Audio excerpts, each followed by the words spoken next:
সালামু আলাইকুম, আমি সাইমা কাজী। আমার প্রশ্নটা হলো, ইসলামে কোনো মহিলা নবী নেই কেন?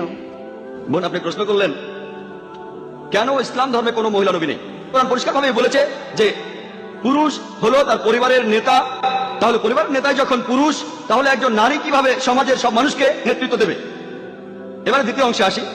একজন নবী জামাতের নামাজের সময় সাধারণত ইমামতি করেন। আর আমি আগেও বলেছিলাম যে নামাজের বিভিন্ন ভঙ্গি, যেমন কায়াম, রুকু, সেজদা, দাঁড়ানো, মাথা নোয়ানো আর উপর হয়ে সেজদা, যদি এগুলো মহিলা নবী করতেন তাহলে পেছনে যারা নামাজ পড়বে তাদের অসুবিধা হতো।